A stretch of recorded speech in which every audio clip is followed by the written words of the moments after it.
আসসালামু আলাইকুম প্রিয় দর্শক।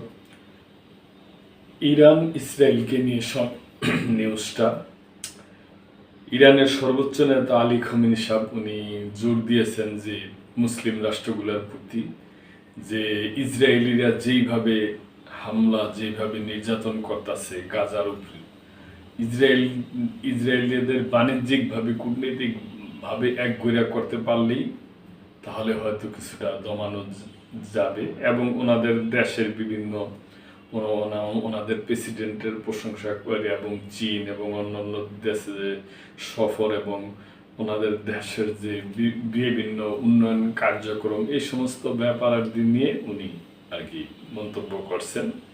তো আমি ভাবলাম যে নিউজটা আপনাদের সাথে শেয়ার করি। ইসরায়েলের সঙ্গে সব সম্পর্ক ছিন্ন করার আহ্বান খামেনির। ইরানের সর্বোচ্চ নেতা আয়াতুল্লাহ আলী খামেনি বলেছেন, অপরাধী ইসরায়েলি সরকারের বিরুদ্ধে প্রতিরোধের পথ বন্ধ নয়। সেই সঙ্গে তিনি ইসলামী দেশগুলোকে ইসরায়েলের সঙ্গে অর্থনৈতিক ও রাজনৈতিক সম্পর্ক সম্পূর্ণভাবে ছিন্ন করার আহ্বান জানিয়েছেন। শনিবার তেহরানের ইমাম খামেনি হোসেনিয়ার ইরানের প্রেসিডেন্ট ও মন্ত্রী পরিষদের সদস্যদের সঙ্গে এক বৈঠকে এই আহ্বান জানান তিনি বলেন, ঘৃণিত জায়নিস্ট ব্যবস্থা ভয়াবহ অপরাধ ও বর্বরতা চালিয়ে যাচ্ছে। এসব অপরাধ যুক্তরাষ্ট্র সহ বড় শক্তির সহায়তায় সংগঠিত হলেও প্রতিরোধের পথ বন্ধ নয়। আজকের দিনে বিরোধী দেশগুলো, বিশেষ করে ইসলামী দেশগুলো অবশ্যই এ শাসন ব্যবস্থার সঙ্গে বাণিজ্যিক সম্পর্ক ছিন্ন করবে। তাদের রাজনৈতিক সম্পর্ক বাদ দিয়ে এ শাসনকে আরও একঘরে করতে হবে। খামেনি আরও বলেন, জায়নিস্ট শাসন বিশ্বের সবচেয়ে একঘরে ও ঘৃণিত শাসন ব্যবস্থা। ইরানের কূটনীতির অন্যতম প্রধান দায়িত্ব হওয়া উচিত অন্য সরকারগুলোকে প্রথমে বাণিজ্যিক এবং দ্বিতীয় রাজনৈতিক সম্পর্ক ছিন্ন করা আহ্বান জানানো। তিনি ইরানি প্রেসিডেন্ট মাসুদ পেজেশকিয়ানের ও সরকারি কর্মকর্তা কর্মচারীদের বিশেষায়িত আরোপিত 12 দিনের যুদ্ধের সময় ত্যাগী ভূমিকার প্রশংসা করে বলেন, প্রেসিডেন্টের প্রেরণা, স্পৃহা ও আন্তরিকতা প্রচেষ্টা প্রশংসনীয়। চীনে প্রেসিডেন্টের সাম্প্রতিক সফরের প্রসঙ্গ টেনে খামেনি বলেন, এই সফরের গুরুত্বপূর্ণ অর্থনৈতিক ও রাজনৈতিক সুযোগ তৈরি হয়েছে, যা অবশ্যই অনুসরণ করতে হবে। এইটা অবশ্য ঠিক প্রিয় দর্শক। 12 দিনের যে যুদ্ধ, এই যুদ্ধে চীনের প্রেসিডেন্ট এবং অন্যান্য কর্মকর্তারা এবং অনেক নেতারা তো নিহতই হয়েছে, কিন্তু তারা কোনো একটা ঐক্যবদ্ধ প্রচেষ্টা চালাইছে, এটা আমরা দেখছি। অর্থনৈতিক ও জনজীবনে আরও কার্যকর পদক্ষেপ গ্রহণের পরে জোর দিয়ে খামেনি বলেন, এ বিষয়ে বাইরের পরিস্থিতির জন্য অপেক্ষা করা যাবে না। দায়িত্বশীলতার সঙ্গে উদ্যম, আশা ও পরিশ্রমের মনোভাব নিয়ে কাজ করতে হবে, যাতে শত্রু আমাদের উপর চাপিয়ে দিতে চাওয়া না যুদ্ধ না শান্তি পরিস্থিতি থেকে দেশকে মুক্ত করা যায়। তিনি জাতীয় শক্তি ও মর্যাদা বৃদ্ধিকে সরকারের প্রধান দায়িত্ব আখ্যা দিয়ে বলেন, জাতির মনোবল, প্রেরণা, ঐক্য, আশা এসবকে ভাষণ ও কর্মের মাধ্যমে জোরদার করতে হবে এবং কোনোভাবেই দুর্বল হতে দেওয়া যাবে না। খামেনি বলেন, ইসলামী শিক্ষা, লক্ষ্য ও আইন বাস্তবায়নে ইরানি ব্যবস্থার মূল ভিত্তি।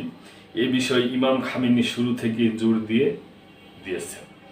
দেশের ভেতরে ঐক্যবদ্ধ সৃষ্টির সম্ভাবনায় সন্তোষ প্রকাশ করে তিনি বলেন, রাষ্ট্রের 3 অঙ্গের প্রধানের মধ্যে ঐক্য ও সহযোগিতা প্রশংসনীয়, তবে নীতি প্রণয়নকারী অন্যান্য সংস্থাকেও এতে সক্রিয়ভাবে যুক্ত হতে হবে।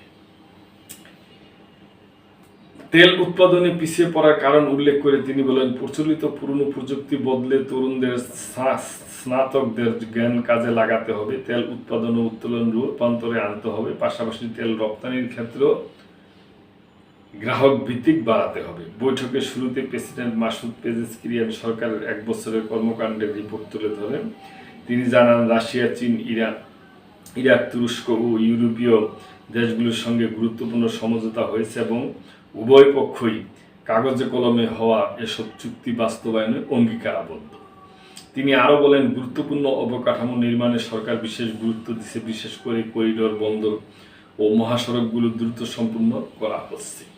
এ বছরের মধ্যেই জাহেদান চাবাহার রেলপথ নির্মাণ শেষ করার পরিকল্পনার কথাও তিনি উল্লেখ করেন। ইরানের প্রেসিডেন্ট পেজেশকিয়ান জানান, সাম্প্রতিক আরোপিত যুদ্ধে পণ্য পরিবহনে ট্রাক চালকদের ব্যাপক তৎপরতা ছিল একটি উল্লেখযোগ্য বিষয়। তো প্রিয় দর্শক, আপনারা শুনলেন যে ওনাদের সর্বোচ্চ ধর্মীয় নেতার ওনারা যে কথায় ওনার প্রতিক্রিয়া এটি বোঝা গেল যে ইচ্ছা করে ওনারা কারোর উপরে যুদ্ধ চাপাই দিতে চায় না, যে ইসরায়েলিরা যেই বর্বরতা শুরু করছে, এই জন্য ওনারা চাচ্ছে যে বিশেষ করে মুসলিম রাষ্ট্রগুলা এগুলা যদি একটা কূটনৈতিক তৎপরতা চালায় এবং করে বাণিজ্যিকভাবে করে ইসরায়েলকে থামাইতে পারে, এবং যে সমস্ত রাষ্ট্রগুলো ইসরায়েলের মদতপুষ্ট তাদেরও এই ব্যাপারে একটা সিদ্ধান্ত নিতে হবে। এই সমস্ত ব্যাপারে ওনার কথা, ওনার বক্তব্যর ভাবসাব বোঝা যায়।